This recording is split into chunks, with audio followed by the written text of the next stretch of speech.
चलो चलो जल्दी से, जल्दी आ जाओ मैदान में, देर मत करो।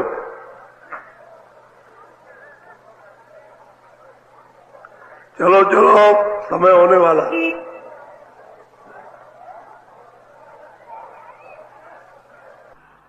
जल्दी निकल आओ जल्दी। आज बहुत अच्छा सुनाऊंगा, आपकी समझ में आएगा। दौड़ के आओ,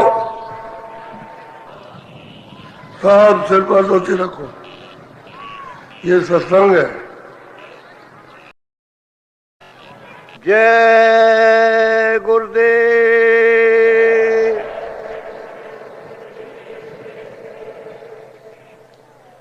जय गुरुदेव नाम किसका? जय गुरुदेव नाम किसका? मेरे प्यारे गुरु दातार मंगेता द्वारे खड़ा में।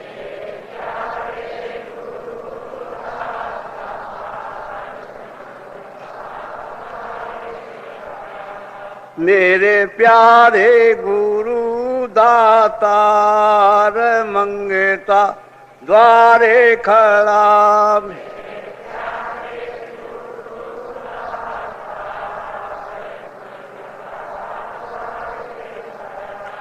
मैं रहा पुकार पुकार मेहर कर देखो जरा।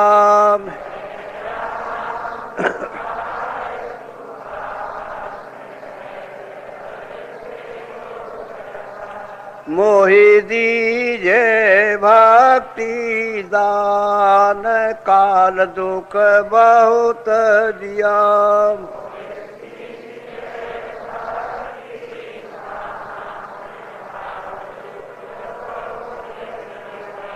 मेरे तरफ उठी ये माँ दरस को तरस रहा।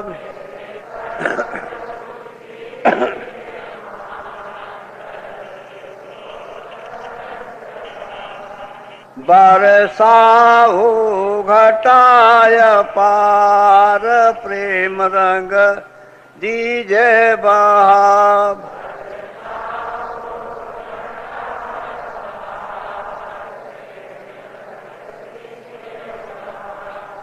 सुरते भीजे अमीरस धार तन मन होवे हरास।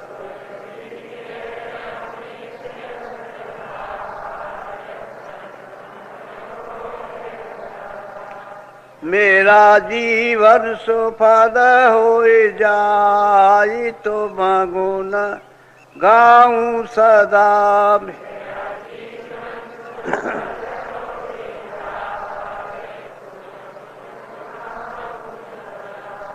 मैं नीच अधम नाकार तुम्हारे द्वारे परा।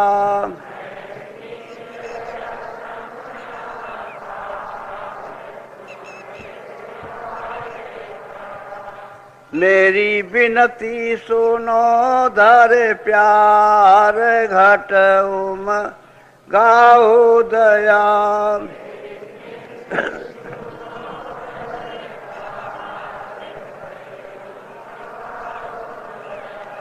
स्वामी जी पिता हमार जल्दी पार किया।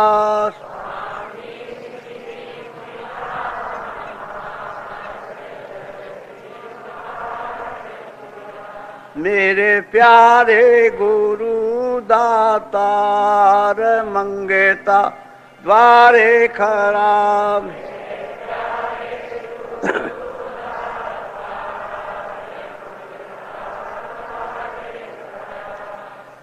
सोचत रही बेचैन रैन दिन बाहु पछतानी। मेरी लगी न प्रीत संग शब्द कहन मेरी सबोई कहानी। जुरत रहूं मन माहे कौन से करूं बखानी।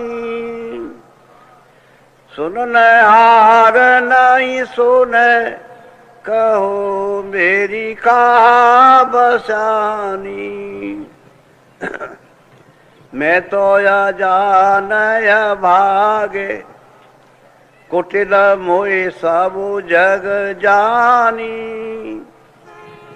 जो अपना कर लिया लाज अब तुम्हें समानी। सोचत रही बेचैन रैन दिन बहु पछतानी। मेरी लगी न प्रीत संग शब्द कहन मेरी सबोई कहानी। जय गुरुदेव।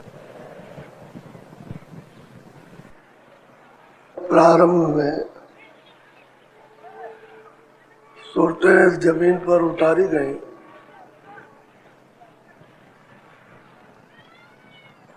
तो कोई किसी तरह की व्यवस्था नहीं थी।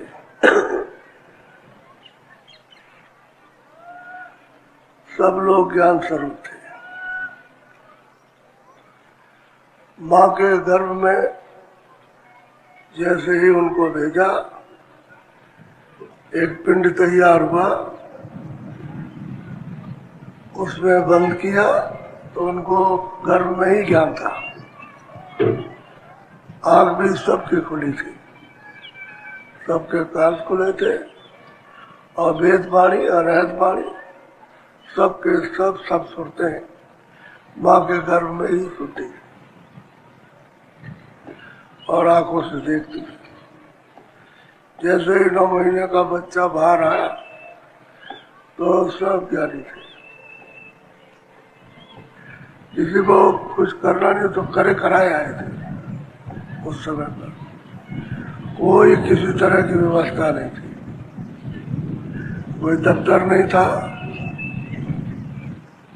कोई इंतजाम करता नहीं था, सब स्वाभाविक सब किया। ये बहुत समय तक कितने लाख वर्षों तक चलता रहा। सब लोग अपने अपने सब, क्योंकि सब योगी थे, सब परम तत्व को प्राप्त किए हुए थे, इसलिए उनको इन सब चीजों की जरूरत है। और ध्यान में सदा सबके सब मस्त और मगन रहते। और श्वासों की जो पूंजी उनको इस मृतलोक में दी थी, सबको रोके रहते थे, इसलिए उनकी आयु बढ़ गई।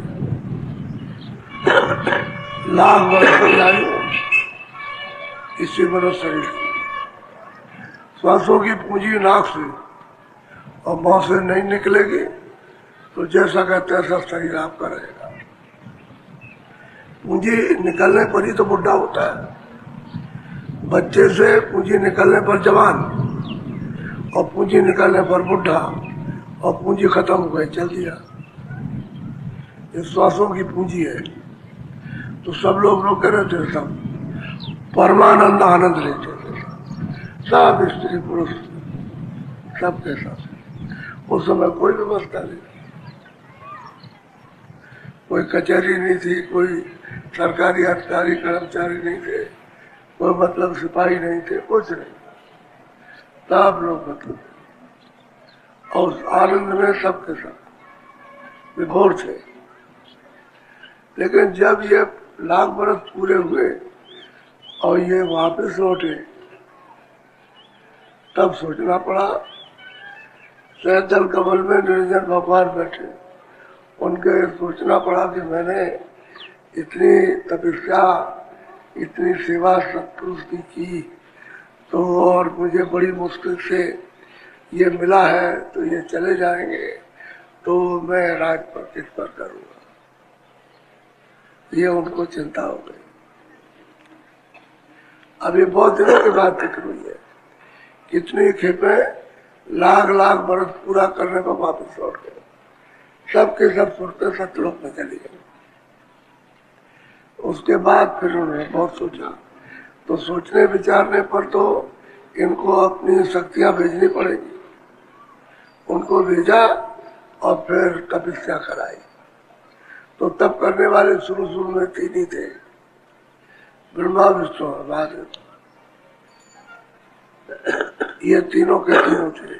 तो जो ब्रह्मा विष्णु महादेव जहाँ पर बैठे हुए हैं, उनकी उसी जगह की सूरत उन्हीं के ज्ञान बोध में ये आई, तो वो उन्हीं वही कहलाई कि मैं शिव हूँ, मैं ब्रह्मा हूँ, मैं विष्णु।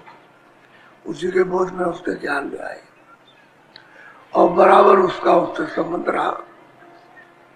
तो उन्हीं का भेजा हुआ वही आए। अब वह जगह तो छोड़ नहीं सकते, वो तो जो जगह उनको मिली है उसी पर रहेंगे। अब उनका बोध आ जाएगा, उन्हीं का अवतार कहलाएगा। तो 20, 25, 50, 1000 बरस तक इन्होंने तप किया। तब इनको इन तीनों ने समाधि तो तीनों ने लगाई, लेकिन आवाज सुनाई थी ब्रह्मा को, विष्णु और शिव को नहीं। ब्रह्मा को सुनाई दी कि हम जो बोले वो तुम लिखो। उस समय पर कागज ये इसकी तो कोई मशीनें थी नहीं, न कागज बनता था। तो लिखा किस पर जाए, तो फिर उन्होंने पेड़ों की छालें उतारी, उस पर लिखा। उस पर काली स्याही बनाकर उन्होंने लिखा। उस पर जो बोलते गए वो लिखते गए।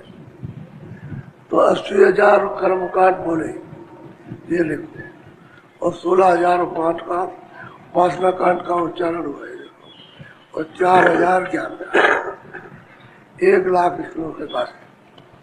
यही आपका आज विधान बना था। और सारे विश्व में यानी जहाँ भी सुरतें आई थी मनुष्य शरीर में, सबको ये बता दिया गया कि विधान बन गया है और ब्रह्मा ने बनाया, और सबको सुनाया कि बन गया। और इसका हुक्मनामा आदेश सुनाया जाएगा और सबको मृत्युलोक का अधिकार मिल जाएगा। बस ये बात है। अब पहले तो कोई किसी का अपने ऊपर जोर जुलूम नहीं था, कोई बंधन नहीं था, कोई भय नहीं था, कोई खौफ नहीं था। ये सब न कोई चीन थी, न कोई जबरदस्ती, सब लोग ही थे, सब त्रिकालदर्शी थे, सबके सब। और वो आनंद लेते थे, इसमें क्या रखा था, कुछ नहीं था। तो फौरन अपना बैठे बस चले गए, आनंद लेते रहे। उसमें ये इसकी जरूरत पड़ती नहीं। उस समय हड्डी में प्राण थे कि जब तक इसकी हड्डी रहेगी तब तक प्राण रहेंगे, तब तक प्राणों को कोई खत्म नहीं कर सकता। अब यह है कलयुग। तो प्राण जो है वो अन्न में है। अगर अन्न खाओगे, फल खाओगे, तो प्राण रहेंगे इसमें, और ये तो खत्म हो जाएगा। इतना अंतर हो गया। तो अलग अलग युग का अलग अलग भोजन। सतयुग का अलग था, त्रेता का अलग, द्वापर का अलग, और कलयुग का। अब कलयुग में सबके सब इन्हीं सब पर टूट पड़े खाने पर, तो इसी को सब कुछ पा लिया। अब अपना वो भोजन तो जो असली भोजन था, जो अमृत था, वो तो खत्म हो गया, वो तो छूट गया। वो तो जो हमको सुगंधी दी थी वो भी चली गई, यानी वो भी जो हमको शब्द दिया था वो नहीं चला, उसका भी भोजन नहीं रहा। अब यह है कि शरीर का इसके पालन पहले उस ज्ञान से इसकी परवरिश होती थी, और अब इसके तत्वों से परवरिश हो गई, उल्टा हो गया। तो विधान बना के आपको अधिकार दिया कि देखो ये मेरा लोग है, अब हम तुमको संपन्न अधिकार देते हैं, अपने आप में कुछ नहीं रखेंगे। इतना अधिकार आपको दिया है कि निरंजन भगवान को, जो ईश्वर है, जो खुदा है, उनको भी इतना अधिकार है। कि आपकी जो इच्छा हो अच्छा करो, आपकी इच्छा हो झूठ बोलो, आपकी इच्छा हो सच बोलो, आपकी इच्छा हो बुरा काम करो, सब अधिकार आपको दे दिया। अब आपकी इच्छा के ऊपर सब पर यही आजादी देकर और फिर हमसे कर्म करा करके क्या जरूरत थी? इस आजादी को देने की क्या जरूरत? सभी लोग निर्मल थे, सभी लोग स्वस्थ थे, सब लोग परमानंद, वो मतलब है कि अमृत पीते थे, सबके सब योगी थे, तो ये सब कृतार्थ रूप थे। इसको अधिकार देने की क्या जरूरत थी कि तुम अच्छा भी अपनी इच्छा से करो, बुरा भी करो, और जो भी अच्छा बुरा करो अपना अपना मृतलोक में भोगो, हमको उसमें कुछ नहीं करना, ना हमको मना करना, ना हमको भोगना। अपना करो, आपकी इच्छा है अपना करो, हमने अधिकार दिया तो बस दिया बात। अब वो अच्छा करते रहो, वो भी बोझा बहुत हो गया। करते करते करते करते अच्छा ही बहुत बोझा जमा हो गया। अब फिर उसी के संदर्भ में मेरा बुराई करने लगे तो बुरा भी बोझा जमा हो गया। अब ये कर्जा बन गया, पहाड़ है।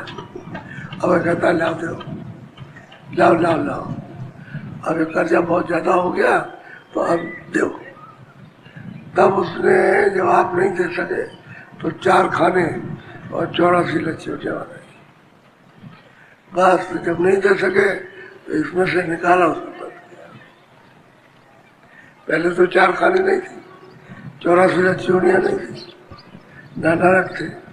इसके बाद जब आपको अधिकार मिला उसके बाद ही जब इनको रखेंगे कहा तो बहुत दिन तक आप करते रहे, आपका जमा रहा वो जमा। फिर अब ये हुआ कि मतलब ये है कि अब ये कर जाओ, दो हमको तो नहीं दिया तो चलो आप वहां सख्त सजा देंगे और सुन करेंगे, काम लेंगे।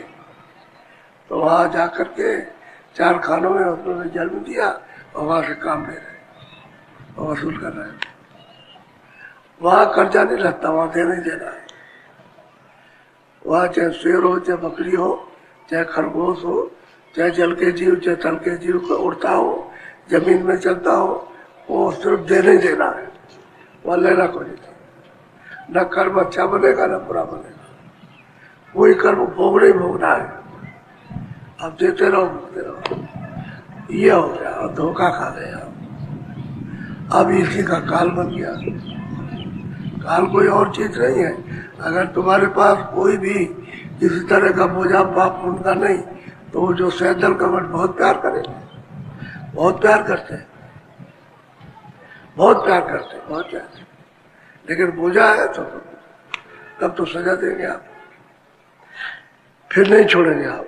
यही बस है, कर्म ही काल है, क्योंकि उसकी सजा आपको मिली वही काल में। उसने नियम अपने देश में बना रखा कि आपको कर्म का ये आपको देना है, मैं ब्याज में, तो आप दे सकते हैं। ये हो गया। अब आप बहुत ध्यान से सुनो, इसी प्रकरण में बहुत ध्यान से दुनिया, तब आपको सब समझ में आ जाएगा। अब ये तो अपने अपने युग के मुताबिक, जब सतयुग था तो तीर्था की कोई बात नहीं थी, और सतयुग के अंत में जब शक्तियां आई सतयुग को खत्म करेंगे और त्रेता को ले आएंगे, बताएंगे, उसका प्रतिपादन होगा, मान्यता होगी त्रेता की। तो सतयुग तो पीछे चला गया, अब त्रेता आ गया। अब त्रेता का जो नियम वो बताया जाएगा, भाई युग बदल गया, अब सतयुग नहीं रहा, अब त्रेता युग आ गया। अब वो मतलब वो ज्ञान का युग था, ये सत्य का युग, ये शारीरिक सत्य था। और फिर उसके बाद जब त्रेता खत्म हुआ तो युग के अंत में कोई आया तो उसने कहा कि त्रेता खत्म, और द्वापर लग गया। सब ढंडोरा पीटा उन्होंने कि त्रेता खत्म हो जाएगा, द्वापर लगेगा। आए सब बताने वाले उस समय पर। और जब द्वापर खत्म होने को हुआ तो आए, और फिर आकर के उन्होंने कहा कि द्वापर कलयुग लगेगा, लेकिन आते हैं अंत में। जिस युग का अंत होता है उसी वक्त वो आती हैं शक्तियां और बताती हैं, और उस समय के लोगों को जैसे होते हैं उनको बता के जिनको वापस करना उनको वापस कर दिया, और जिनको इधर फंसाना उनको फंसा दिया। और उस समय की मार काट अलग है, उस तरह का उस समय का दंड अलग, त्रेता का दंड अलग है, द्वापर का अलग। अभी कलयुग आ गया, उनको सबको निकाल के सत्यों से बाहर कर और सबसे तपस्या कराइए पूरी पूरी। सबसे तप किया तो 4 का तो भेद बता दिया, लेकिन 12 का गोपनीय रखा, और सब संतों ने गोपनीय रखा, और संत उनको सबको जानते हैं, उनसे मिलते हैं, उनके लोक में जाते हैं, लेकिन वो गोपनीय है सत्पुरुष की तरफ से कि इनका भेद खोलोगे नहीं। बाकी 4 का भेद है, तो ईश्वर का भेद और ब्रह्म का, पारब्रह्म का, महाकाल का, 4 का भेद, 12 गोपनीय जो सतलोक से अलग निकाले गए, और उनके सबसे बड़े बड़े मंडल हैं, बड़े बड़े भारी लोग हैं। ये तुम्हारे लोग को कुछ नहीं, ईश्वर का, वैकुंठ का, मृत्युलोक का और ईश्वर के लोग का और ब्रह्म, ये कुछ भी नहीं उसके सामने। इतने बड़े बड़े लोग हैं, उन 16 को निकाल के अलग किया, 4 का भेद बताया, 12 को तो रखे, और किसी को मालूम संत सब जानते हैं, उनको तो सब मालूम। अब आपको ये पता नहीं है कि कैसे तपस्या बनी और ये जीव कहाँ से इतने आ गए और कौन इनको ले आया और कैसे रचना रची गई, होता आपको पता नहीं, क्योंकि आपने कभी महापुरुषों को खोजा नहीं। आप इस समझते बाहर की आंख और बाहर की बुद्धि से देखते रहे, उससे कुछ नहीं जान सकते। किसी को आप क्या पहचान सकते, कोई क्या है। अब कर्म में आप फंस गए। अब ये कर्जा चाहे कोई राजा हो जाए, चाहे कोई योगी हो जाए, चाहे मतलब ये है कि मोहम्मद साहब आ जाए, चाहे मतलब ये रामकृष्ण आ जाए, इस कर्जे को अदा नहीं करते जो आपके ऊपर चढ़ जाए। इसको सिर्फ संत साफ करें, और भी त्रेता में नहीं और द्वापर में नहीं, इस संत 700 वर्ष के अंदर जब आए तब इन्होंने उस कर्मों की सफाई की और जीवों को रिहाई दिलाई, इन जेलों से छुड़ाया।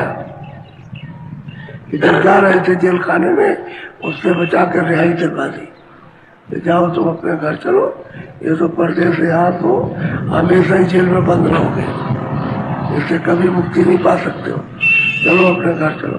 तो उन्होंने सफाई की, जब सफाई की, मन की, बुद्धि, चित्त की, अंतर की, जीवात्मा की और अंदर की दृष्टि, अंदर के कान जब खोले और उनको दिखाया, तब उनकी समझ में कुछ आया।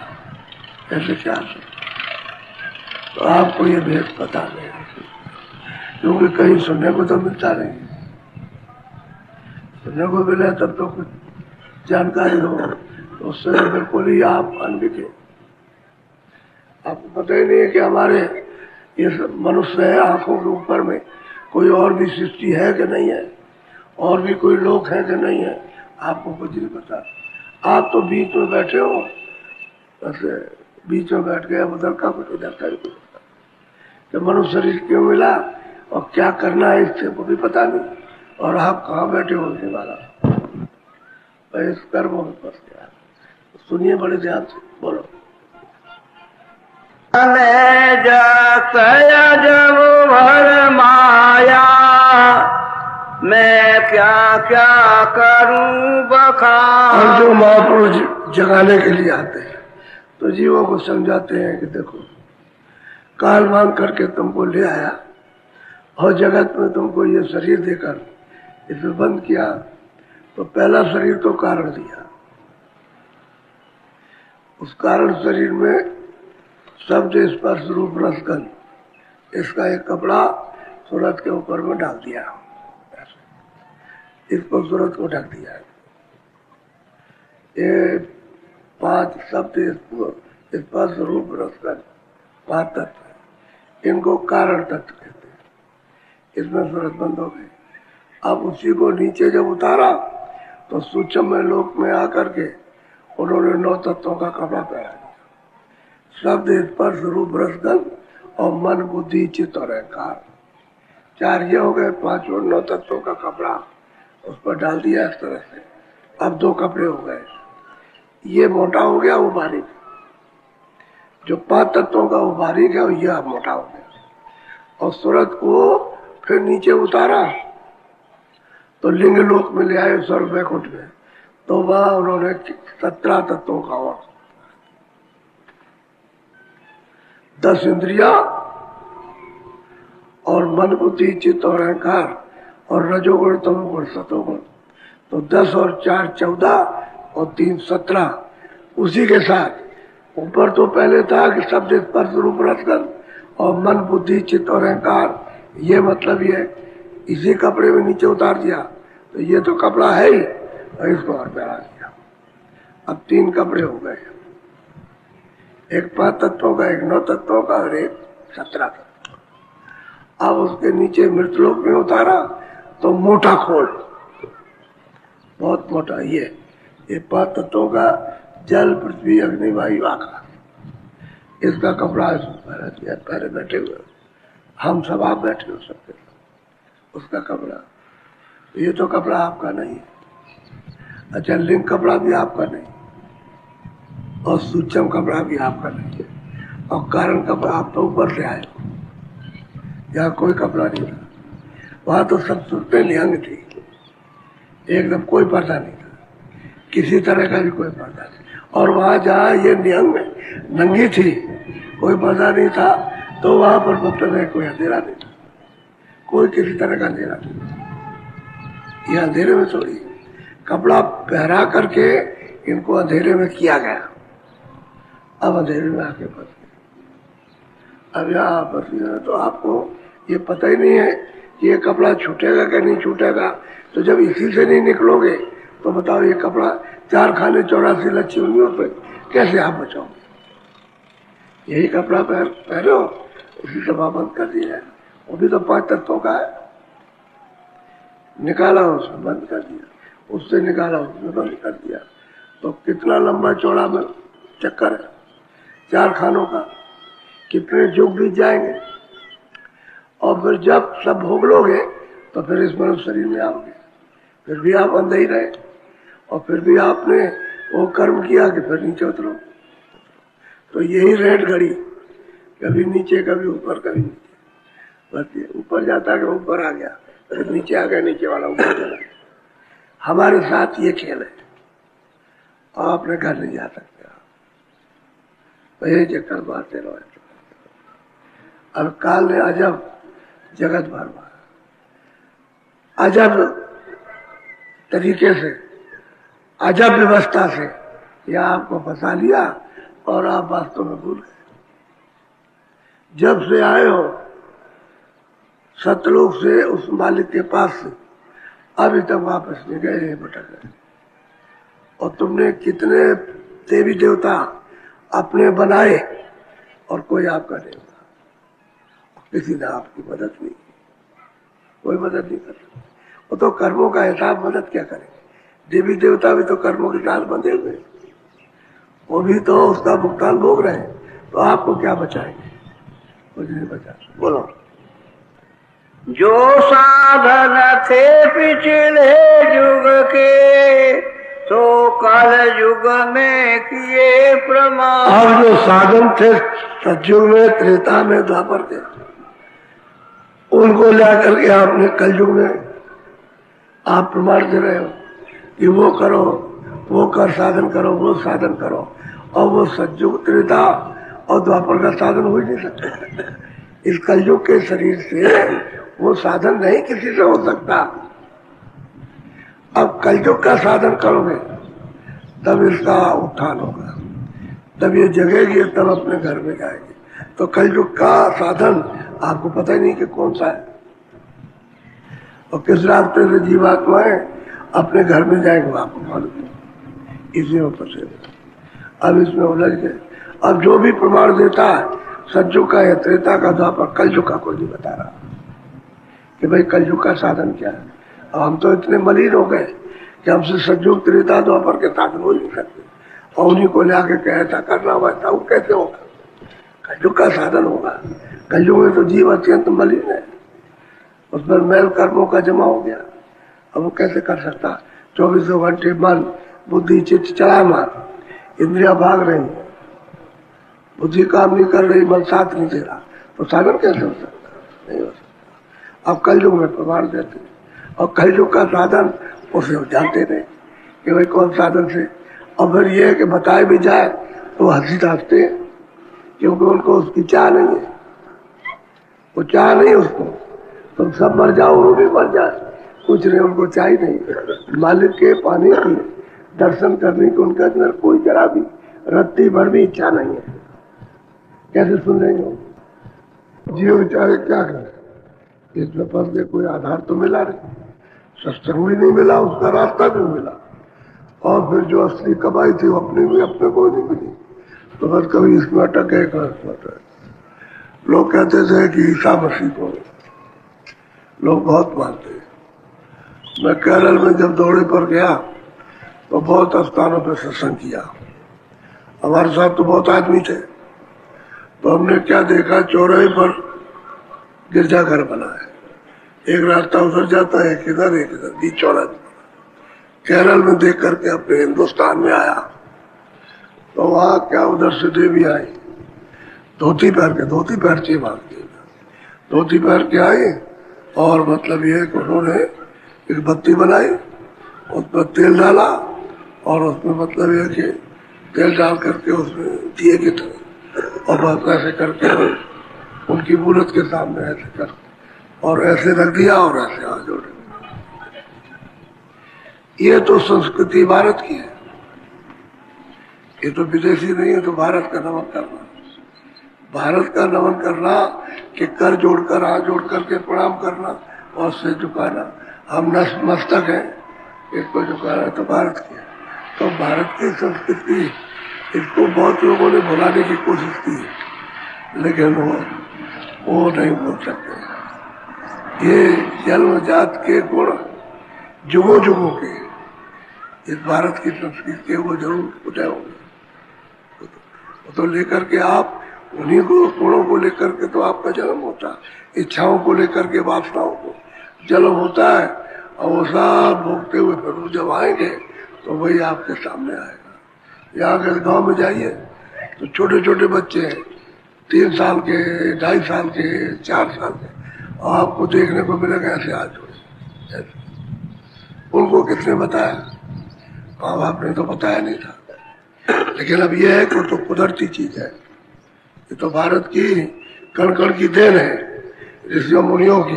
तो मतलब ये है कि वो हाथ जोड़े, हम आपको दिखाएंगे, आप देखिए बच्चे हाथ जोड़े ऐसे करते और प्रणाम करते हैं। रास्ते में जाइए देख लेंगे, और हाथ जोड़ के खड़े हो जाएंगे और बोलेंगे जय गुरुदेव जय। तो और तरीका, असली बात यह है कि जो था वो भूल गए, बस इतनी बात है। जो मालिक के पाने का जो रास्ता था वो आप भूल गए और बस दूसरे रास्ते में लग गए। अब यह है कि आपको यहाँ मिलेगा नहीं, क्योंकि आप चाहते हो इससे मिल जाए। अब ये क्या मिलेगी? इससे चाहते हो कि आपको मिल जाए, ये तो मिल गया आपको, और क्या मिलेगा आपको? तो मिल गया। अब इसी को चाहते हो। अब जैसे चाहोगे मूर्त है तो मूर्त है तो भगवान तो मिल गए, मूर्त है भगवान, वो तो मिल गए। अब वो क्या मिलाएंगे? वो तो कोई आवाज निकालते नहीं है, उपदेश करते नहीं है, तुमको रास्ता बताते नहीं है, तो तुम जो मिल गए तो मिल गया। वो क्या, जो वो है वही तुम हो जाओगे, और तो कुछ मिल नहीं सकता। वो तो चेतन चाहिए, तो चेतन कोई मिलता नहीं, उस चेतन से मिलाने वाला वो मिले तभी तो आप मिलोगे। तो असल में रास्ता भूल गए, अनेक रास्ते में लगे हो, कर वही काम रहे हो, इधर से मिल जाए, इधर से मिल जाए, उधर से मिल जाए, वहां से मिले। अब ये नहीं कि भाई चलो महात्मा के पास, जीता जागता है चलो उसके पास, जिसने प्राप्त किया उसके पास पहुंचे, इतना ही नहीं जानते हो आप। अगर ये जान जाओ तो उनको सबको फेंक दो, तो वहां सबका लोभ है। लोग बस सबको फंसाए रहते हैं। अगर लोभ उनका टूट जाए तो आप निकल जाओ। उनका लोभ नहीं टूटता और आप लोग भी हैं, उसी लोभ में फंसे रहते हैं आप। तो उसी फंस जाते, समय निकाल देते। और वहां जो करना है, जिसके पास जा करके हमारे को पाना, वहां नहीं पहुंच पाते। तो बताएगा कौन? जब कोई जानता ही नहीं है, जिसने देखा ही नहीं है, रास्ता चला ही नहीं हो, वो क्या बता देगा आप? ऐसे सब फंस गए, सब जीवों को फंसा दिया। बोलो। बोधमान अभिमानी जो नर विद्या नारी के हुए अब तो ये है कि अब तो जरा नीचे मामला है। अब तो पहले बुद्धमान, वो मतलब ये है कि प्रथमा मध्यमा तमाम संस्कृत पढ़ते थे, साथ पढ़ते थे, तो उनको बड़ा विद्या का खबर था कि हमने सब कुछ जान लिया। अरे भाई, विद्या पढ़ना ये तो चतुरता है। कोई अंग्रेजी है, फारसी है, हिंदी है, उर्दू है, इसको आप पढ़िए तो चतुरता है। काम दहन मन बस करो और गगन चढ़न मुश्किल। काम को, इच्छाओं को दमन करना, ये बस की बात है। वो विद्या पढ़ने वाला वो कर ही नहीं सकता। पर उसको घमंड हो गया झूठा, झूठा ही घमंड होगा, सच्चा घमंड। एक पंडित जी बड़े विद्वान थे, जो पढ़ा लिखा है उसको तो, उसमें तो कोई बात नहीं। जो बिल्कुल एक अक्षर नहीं जानता, उससे भी संस्कृत बोलते थे। तो चले जाए तो संस्कृत में पूछा, मल्लाह से उस पार जाओगे? तो बेचारा ऐसे खड़ा देखता रह गया, ऐसे देख रहा। तब उन्होंने कहा कि अरे भाई, तुम समझ रहे हो कि हम नहीं समझ रहे? तो भाई उस पार ले चलो। क्या चलूंगा उस पार? जो भाषा वो जानता उससे कहो तो समझ जाए, और वो जानता नहीं और कोई भी नहीं जानता, और आप उसके साथ संस्कृत जान रहे हो। कितना आपको घमंड अपमान। बैठ गए, बैठा लिया। 4 से 10 और बैठे थे, पार ले चले। तो पंडित जी ने पूछा कि अरे मल्ला, तुमने व्याकरण पढ़ी है? व्याकरण? अरे हम महाराज क्या जाने, हम तो नाव दिन भर चलाते हैं अपना, पेट के लिए रोजी रोटी कमाते, हमको व्याकरण क्या पता क्या होती है? क्या कोई पत्थर होता है क्या? उसने कहा कि कोई पत्थर है कि व्याकरण? कोई क्या चीज है व्याकरण? अब वो जो उसने कहा क्या चीज, कोई पत्थर है, तो क्या जवाब देंगे? उस मोटी बुद्धि वाले को क्या समझाएंगे? पत्थर है? क्या है बात? उसका रूप क्या है? अब वो कुछ नहीं चुप जाओ। जब बीच नदी में पहुंचे तो नाव घूमी। तो मल्लाह ने कहा कि अरे पंडित जी,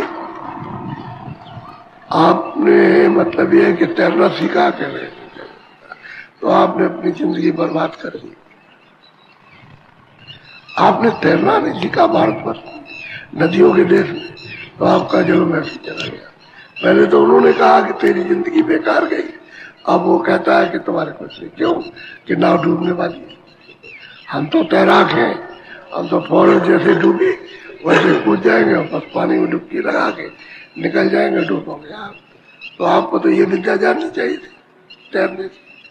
अब पंडित चुप हो, तो वो सब विद्या भूल गए। वहां देखने लगे कि अभी गई नाव, अभी गई।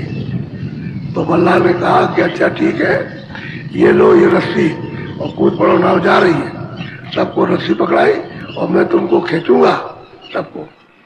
तो बस एकदम से नाव, उसने रस्सी पकड़ ली, नाव तो डूब गई, रस्सी पकड़े रही। वो अपना खींचता रहा, किनारे ले गया। कह गया अरे पंडित जी, आपको जानना चाहिए, कोई गुरु, कोई मल्लाह, कोई ऐसा होना चाहिए पार उतार दे। अरे तुमको कोई गुरु पार उतारने वाला मिला है? अब मल्लाह शिक्षा दे रहा पंडित को, जो व्याकरण पढ़े हुए हो, हवा उनकी को वो सब आत्मा हो गए। वही बात है कि सिखाना। इसलिए पिछले युग की विद्या पढ़ाते हैं, जो कलयुग का सुलभ और सहज रास्ता होने का जानते नहीं, तो बताएंगे क्या? बोलो। हाँ बोलो। बाकी जीव बीच के जितने नामूर्ख नायति। बाकी जो पढ़े लिखे नहीं है या कम पढ़े लिखे हैं, तो वो मूर्ख नहीं है, अनजान है, ज्यादा पढ़े लिखे नहीं। सादे सीधे सादे रहते, भोले भाले। अब जो अपना कर रहे हो तो अपना करते रहते, उनको मतलब ये अपमान कोई ज्यादा नहीं है, सीधे सादे बीच के लिए। वो जगाने से जाग जाएंगे, चिताने से चेत जाएंगे, समझाने से समझ जाएंगे। लेकिन वो जो पढ़े लिखे हैं वो तो उन्होंने मूर्ख का एकदम से पोटला राज लिया, वो कभी नहीं समझ सकते। वो तो अपने घमंड में उसी में रहेंगे, हम ये विद्या जानते हैं और जानते हैं। पूछा जाए आत्म विद्या क्या होती, उसे नहीं बता सकते। आत्म विद्या क्या, ईश्वरी विद्या क्या होती, उसको नहीं बता। बोलो। जप तप व्रत संयम बहु धोखे, पांच अग्नि में जले। कोई जप करता है, कोई तप करता है, कोई तरह तरह के संयम करता है, कोई नहाता है, कोई कुछ करता है, कोई सूरज को पानी देता है, और तो कहते हैं ये सब तुम्हारे लिए धोखा तो है। ये तो सब धोखा। इंद्रियों के घाट पर बैठ करके आप चढ़ता कि आप पूजा करोगे तो फिर क्या होगा, जहाँ वासना वहां जलम। जल की वासना जल में जलम, जल की वासना तल में जलम, वायु की वासना वायु में जलम, पेड़ों की वासना पेड़ों के पत्ते पर जलम, जहाँ जिसकी वासना उससे। तो कहते हैं सब धोखा तो है। जीव गति का तो कोई रास्ता इसमें है नहीं, इसमें जाने का रास्ता है, और जीव गति तो दूसरे रास्ते से होगा, वो सबके पास है रास्ता। देखो देखो चरित्र काल करता के, कोई सिर कोई पैर रुना। कहते हैं भाई उसने अधिकार आपको दे दिया और उसने ये जाल बिछा दिया, ये सब काम आप इस जाल में सब कर रहे हो उसके चाह के लिए। यह चाहिए चाहिए चाहिए, मेरा ही मेरा है मेरा ही, ये मुझे मिल जाए मुझे मिल जाए, ये बच्चा मेरा, स्त्री मेरी, पुरुष मेरा, मकान मेरा, जमीन मेरी, तमाम ये चाह पैदा कर दी। अब इसमें सिर से लेकर पैर तक रोम रोम में यही सब भरा होगा। अरे कभी इससे कभी उदास हुए कि भाई ये चीज तो मतलब है हमारी नहीं है, और ये कितने दिन की साथी है, ये कभी किसी ने नहीं सोचा इसमें फंस गया, अब इससे तो मालिक मिलेगा नहीं, बिछुड़ गया। अब मालिक को छोड़ करके इसको लग गए। किसी ने कहा कि भाई मालिक तो वहां है, चलो तुम वहां, कह लगे वहां नहीं जाएंगे, बस यही जो कुछ है। तो ये मट्टी के वैसे पूछते थे। अब यह है कि धोखा खा गया, और फिर मनुष्य शरीर थोड़े दिन का है भी खत्म होने जा रहा। जब तक पूरा हुआ वो आया और कहा चलो चलो चलो चलो, अब रोने लगे। वो मिट्टी इट्टी तो गए, जाने दीजिए, इनके लिए अरे कि ये हमारे जा रहे, ये जा रहे, मैं इनसे जुदा हो रहा हूँ, अलग हो रहा हूँ। तो अब चिल्लाहट मच गई, वो अलग रो रही है, अलग रो रहे, बस ले गया, क्या पता चले बोल देंगे। बोलो। भटके भटके भटकाया सब जग, कोई न लगाया ठोर। सबको विधान बनाकर और सबको ऐसा ऐसा भटकाया कि किसी को जैसे ही जो जगह छूटी थी वहां नहीं आने दिया। जिस जगह से अपने घर जाना था, ये मनस्वरूपी मंदिर में दोनों के आके उस ऊपर जाना था, वो रास्ता नहीं मिल पाया, सबको भटका दिया, ये करो ये करो ये करो, इसी में फंस गए सब के सब। खुद सोच लो, आप सोच लो कि भाई क्या बताया जा रहा, भटके ही खा रहे, ये रास्ता जाने कहीं जा रहे, दोनों के आंखें ऊपर, तो अंदर में तुम्हारे आंख भी हो, कान भी, और तुम्हारे नाक भी, उसी जीवात्मा में नाक भी है, उसी जीवात्मा में सूरत में कान भी है, और उसी में मतलब यह है कि आंख भी है। तीनों चीजें उसमें, और खोल का संबंध तीनों का इसमें, नाक का भी इससे है, आंख का भी इससे, और कान का भी। अंदर एक है, एक कान एक नाक है, एक आंख, अब उसका तो रास्ता आपने जाना नहीं, और इसमें भटका दिया। वाह, दो सुराग आंख के, दो कान के, दो नाक के, और एक मुंह, 7 हो गए, और एक गुदा 8, और एक इंद्रिया 9 दरवाजों में भटका दिया। और ये सूरत बैठी है 10वें द्वार, ये पिंड का नाका है 10वां, इसको द्वार कहते हैं, सूरत का द्वार है। और पार ब्रह्म का ऊपर में वो अलग है, वो तो बहुत कितने लोग पार करने के बाद तब मिलेगा, ऐसे थोड़ी यही पास ही नहीं। ये भटका दिया, आप भटक गए। अब कोई बताने वाला तो मिलता नहीं। बोलो। ऐसी हालत देखी जगत की, संत सतगुरु प्रगटे। अब ऐसा देखा महापुरुषों ने और संत आए जगत में जीवों को कि जीवों की हालत तो यह है कि रास्ता तो भूल गए। अब चलो इनको सुलभ रास्ता बताया जाए, सीधा साधा। कहते हैं इसको छोड़ो, ये छोड़ो, अब अपने घर में चलने का रास्ता तक चलो। तो ध्यान और भजन और सुनो। और तीनों रास्ते घर द्वार पर बैठाया, कहा चलो नाम को पकड़ो, शब्द को पकड़ो, चलो। तो ये सुलभ है। स्त्रियां भी कर लेंगे, बच्चे भी कर लेंगे, जवान भी कर लेंगे और बुढ़ों से भी हो जाएगा। अगर बुढ़ों में कोई वासना बहुत तंग न करे तो उनका भी हो जाता है, चलते चलाते भी हो जाएगा। इसलिए इसको सब स्त्री पुरुष कर लेंगे। सीधा सुलभ रास्ता, लेट के और बैठ के स्नान करो ना करो, मतलब ये है कि वो तो तुम्हारी तो बाहर की चीज है, वो तो अंदर का है रास्ता। तो अंदर जीवात्मा को इस जड़ से निकालना है, क्योंकि इसमें तो फंसे हो आप इस जड़ में। तो नाम को पकड़ करके और ऊपर चढ़ोगे तब। तो संतों ने देखा कि जीव तो सब जा रहे हैं, 84 नरकों में चले जा रहे हैं, अब इनको बचाया कैसे जाए।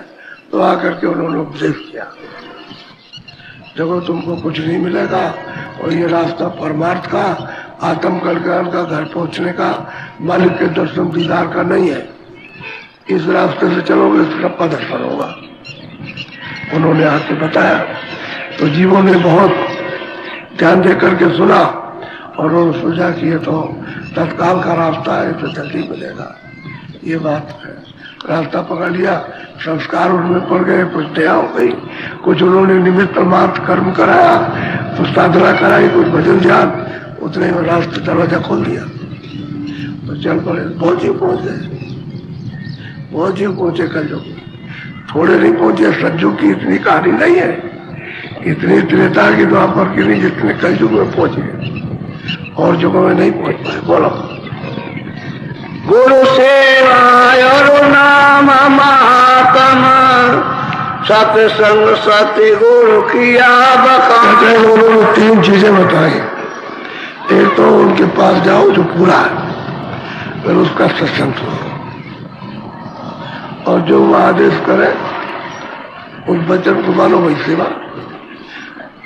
आदेश जो करेगा, जो वचन सुनाएगा, उसको मानोगे और अपनी रहनी सहनी उसके मुताबिक करोगे और चलोगे तो वही भक्ति होगी, वही सेवा, वही भक्ति। और नाम का मान भेद बताया, इस सूरत को इस तरह से नाम से जोड़ो। ये 3 चीजें बताई। सत्संग, गुरु तो मिलेगा तभी सत्संग मिलेगा, और सेवा, जो वचन कहेगा वो सेवा करो।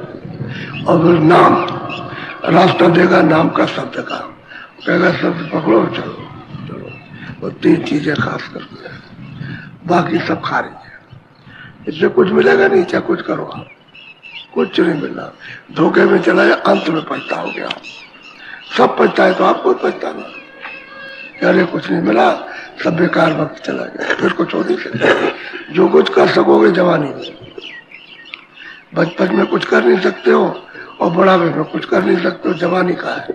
कुछ काम करो, खेती को, दुकान को, दफ्तर का, कुछ बच्चों के पास, इसी में से समय बचा लो, थोड़ा निकालो, थोड़ा समय।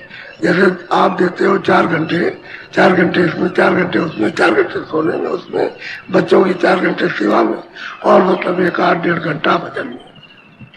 अपना समय इसी में से निकाल लो, जवानी में से जो आप कर रहे हैं उसी में से, और दे दो तो इधर घाट खुल जाएगी। और यहीं से अरे मतलब यह है कि लोग दिखाई देने लगे और उनमें आप जाने लोगों, पहुंचने लोगों, तभी तो होगा जब आँख खुलेगी, तभी तो आप जाओगे। उधर तो आँख बंद नहीं, उधर तो अंधेरा है नहीं, उधर सूरज न निकलता न डूबता, न वहां सुबह होती है न शाम होती है। तो डूबने का प्रश्न ही क्या। तुम्हारे ऊपर बोझा लदा है, उसकी वजह से आंख और कान बंद है, और बोझा हट जाए तो बस आवाज भी आएगी और कान भी खुल जाएगा, आंख भी सुनाई भी देखा दिखाई, और चल पड़ोगे और देखते चलो। तो कहते 3 सार, सत्संग, सेवा, राम, ये बताया। अभी आपको नाम का भेद अभी बताऊंगा। बोलो। साधन तीर सार उन भर में और साधन सब थोते मां। कहते हैं 3 जीवों को मालिक के पास पहुंचने के लिए अपने घर में 3 साधन बताए। भाग्य का इससे तुमको कुछ नहीं मिलेगा, धोखा हो जाएगा। धोखा का आसार है वो बताया उनको। क्योंकि आए संत तब उन्होंने देखा कि जीव तो सब जा रहे हैं, ऊपर से सब दिखाई देता है। जीव को कौन लिए जा रहा, कहाँ हिसाब होता है और किस तरह से इनको नमाज सुनाया जाता और कैसे ले जा करके इनको बंद किया जाता, ये जब ऊपर की आंख, जब दिमाग खुलती है, ऊपर चढ़ के देखते हैं, सब दिखाई देते हैं। तभी संतों ने सब वर्णन किया। ऐसे जा करके सीधा देखा करे होगा कि नरक कहाँ है, कितने नाम के नरक है, सबको देखा करे हो, क्या क्या हो रहा वो सब देखा। तब उन्होंने आकर के शोर मचाया, कह रहे तुम तो वहां जा रहे हो नरकों में, और कितने नाम के नरक है, अनेकों नाम के नरक, उसमें तुमको क्या क्या दंड दिया जा रहा। वहां जिस तरह से चीख और चिल्लाहट होती है, वो तो किसी का मतलब है कठोर भी अगर दिल हो तो कांपेगा। निर्बल दिल तो उसको जानते ही है, लेकिन मतलब ये क्या सजाए मिलती है। बोलो। हाँ। वेद शास्त्र और स्मृत पुराना पढ़ना इनका से मालिक का भेद न मिले और जीवात्मा जगे नहीं और अपने घर में ना जाए न पहुंचे, तो पढ़ते लिखते रहो, क्या बैठा है। अब बहुत लोग पढ़ रहे हैं, क्या उनको क्या मिलता है। कोई कुछ पढ़ रहा, कोई कुछ पढ़ रहा। अरे पढ़ने लगते वो तो मतलब करना चाहिए और करके वहां पहुंचना चाहिए। जो उसमें लिखा है तो वो तो आपने तो कोई लिखा नहीं है, वो तो जिसने थोड़ा बहुत कुछ देखा उसने लिखा, तो वो आपको जानना चाहिए, तो आप उसी को पढ़ते रहे। मैं किताब पढ़ता रहूं तो मुझे क्या मिल जाएगा।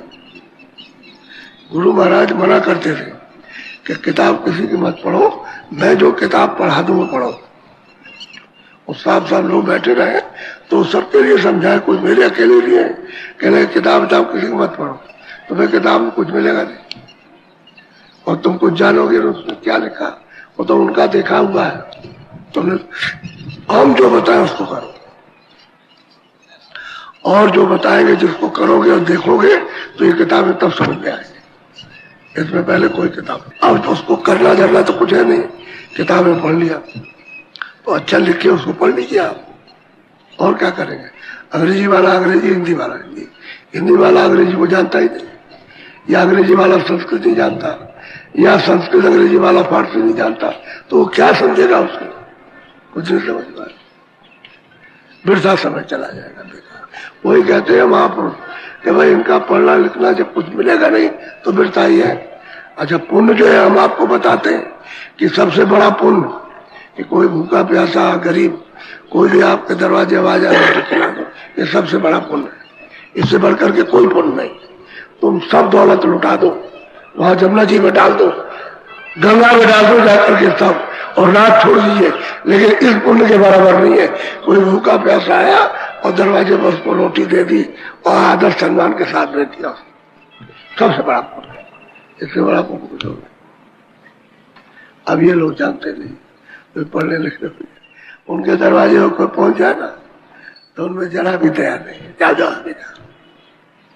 किताब पढ़ते हैं और पढ़कर कहते हैं कि हम आत्म कल्याण करेंगे, अपना क्या करेंगे। कोई भूखा पे आता, चल चल आगे चलो, मुझसे खुद बोलते थे।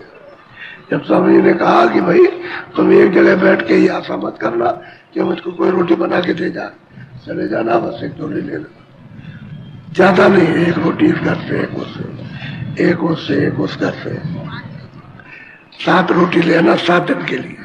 वो समझाते थे ऐसे सब। और नहीं, अगर तुमको रोटी खाना तो थोड़ा थोड़ा सा, इतना इतना आटा, सूखा सूखा आटा, एक घर से कहना जरा सा नमक दे दो, तो नमक दे देगा, बस नमक नमक बहुत है, पर ले आए और फिर नमक को पीसा और रोटी नमक के साथ खा लिया, इतना इतना आटा बनवा लिया, टिक्का लगा लिया अपना, ऐसे करके आप आश्चर्य होगा, हम कोई थाली नहीं रखते थे।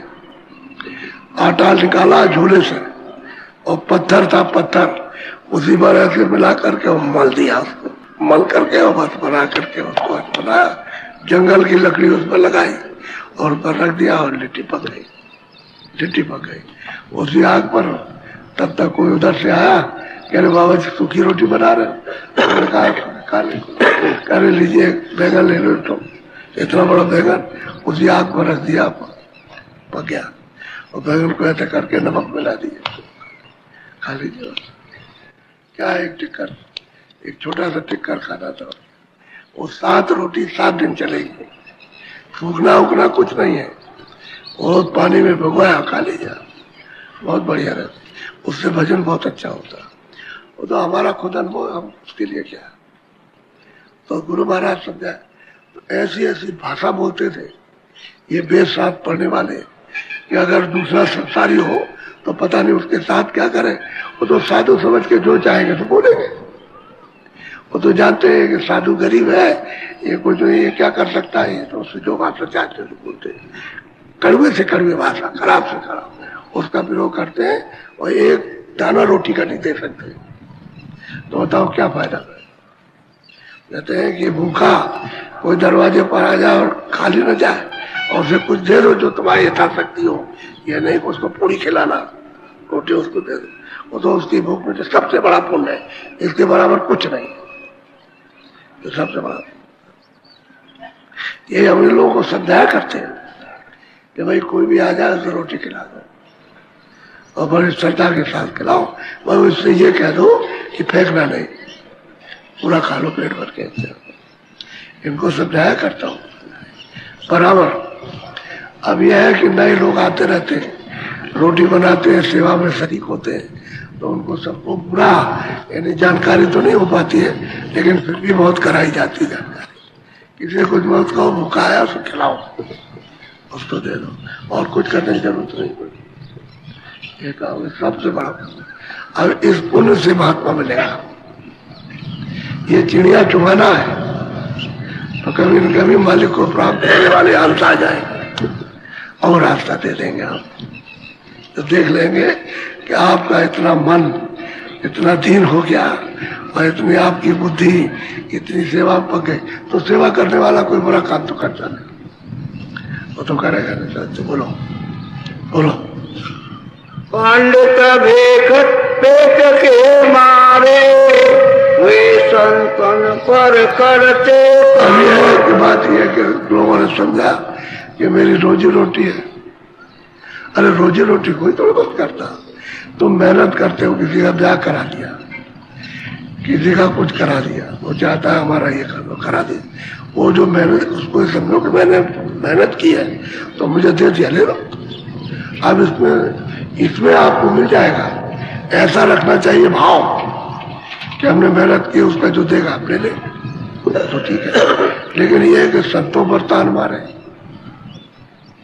उनको बुरा भला कहे, जो मालिक को प्राप्त किए हुए हैं उनको बुरा भला कहे तो तेरा तो सब बिगड़ जाएगा। वो तो नाने जी कहते हैं कि साध की निंदा नान का, यानी साध की संत की बात तो छोड़ो, साध की निंदा नान का बार बार नरक जाए, बार बार नरक में जाता, उसका उससे निकलना ही नहीं हो सकता।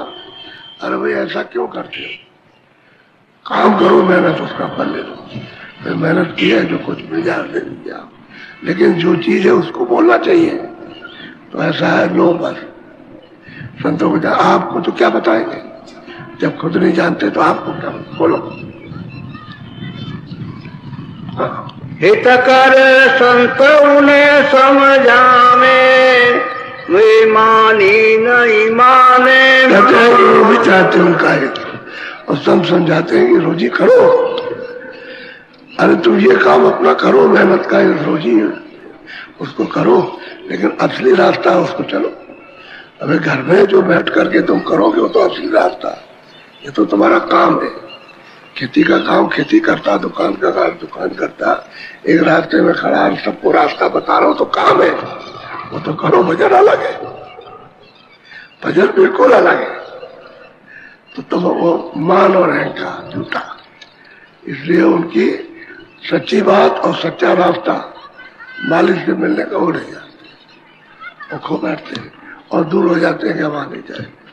अब क्या कहते हैं नास्तिक है, आस्तिक को नास्तिक बनाते हैं, और जो नास्तिक है वो अपने को कहता है मैं आस्तिक, जो मालिक का अंत रूप में भी भेद नहीं जानता, उसको होश ही नहीं है, अपने को कहेगा मैं आस्तिक, और जो जानते हैं वो उनको कहते हैं नास्तिक। और जितने भी संत आए सबको लोगों ने नास्तिक ही कहा, कोई ऐसा नहीं मिला जिसने आस्तिक है। लेकिन वो तो जीवों को जब दया करते हैं और प्रेम के साथ रास्ता बता के जगा लेते हैं तो जीव मानते हैं, उनके करने से क्या होने वाला, जिनका भाग जाग जाएगा वो अपने घर की तरफ चल देगा नहीं।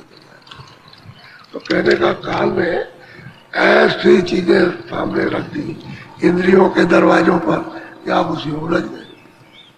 आप कितना भी कहो, न मोह छूटता है न ममता छूटती है, न काम छूटता है न क्रोध छूटता है, न अहंकार जाता है, बस इसमें फंस गया करके। अब वो कैसे छूटेगा आपसे, तो इसमें फंसे रह जाओगे, नर शरीर बेकार चला जाएगा। जीवात्मा के लिए आपने कुछ नहीं किया, शरीर के लिए जो काम किया उससे सीधे नरक और चौड़ा थी, वहां जाओ। उसके देश में तो सजा ही सजा है।